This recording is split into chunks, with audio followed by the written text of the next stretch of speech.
बहुत दिनों से स्कूटी का उपयोग नहीं होने से विचार आया ऑल्क्स पे बेच दे। कीमत 30,000 रुपए डाल दी। बहुत ऑफर आए 15 से 28,000 तक। एक का 29,000 का प्रस्ताव आया, उसे भी वेटिंग में रखा।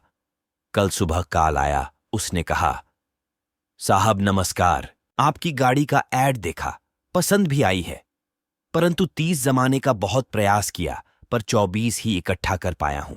बेटा इंजीनियरिंग के अंतिम वर्ष में है, बहुत मेहनत किया है उसने, कभी पैदल, कभी साइकिल, कभी बस, कभी किसी के साथ। सोचा अंतिम वर्ष तो वह अपनी गाड़ी से ही जाए। आप कृपया स्कूटी मुझे ही दीजिएगा। नई गाड़ी मेरी हैसियत से बहुत ज्यादा है, थोड़ा समय दीजिए, मैं पैसों का इंतजाम करता हूं। मोबाइल बेचकर कुछ रुपये मिलेंगे, परंतु हाथ जोड़कर कर निवेदन है साहब, मुझे ही दीजिएगा। मैंने औपचारिकता में मात्र ओके बोलकर फोन रख दिया। कुछ विचार मन में आए, वापस कॉल बैक किया और कहा, आप अपना मोबाइल मत बेचिए, कल सुबह केवल 24,000 लेकर आइए, गाड़ी आप ही ले जाइए, वह भी मात्र 24,000 में ही। मेरे पास 29,000 का प्रस्ताव होने पर भी 24 में किसी अपरिचित व्यक्ति को मैं स्कूटी देने जा रहा था। सोचा उस परिवार में आज कितने आनंद का निर्माण हुआ होगा। कल उनके घर स्कूटी आएगी और मुझे ज्यादा नुकसान भी नहीं हो रहा था।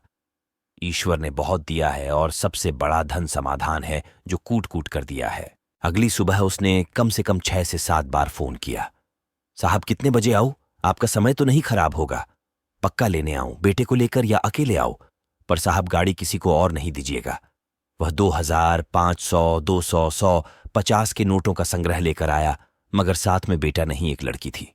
नोट देखकर ऐसा लगा पता नहीं कहां कहां से निकाल कर या मांग कर या इकट्ठा कर ये पैसे लाया है।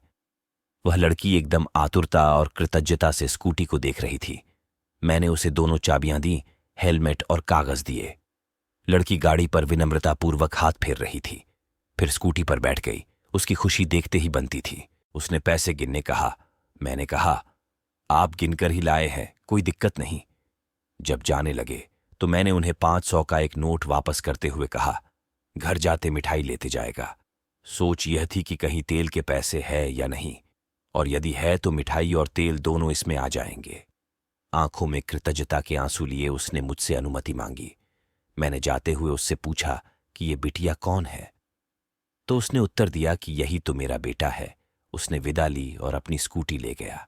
जाते समय बहुत ही आतुरता और विनम्रता से झुककर अभिवादन किया, बार बार आभार व्यक्त किया। दोस्तों, जीवन में कुछ व्यवहार करते समय नफा नुकसान नहीं देखना चाहिए। अपने माध्यम से किसी को क्या सच में कुछ आनंद प्राप्त हुआ, यह देखना भी होता है।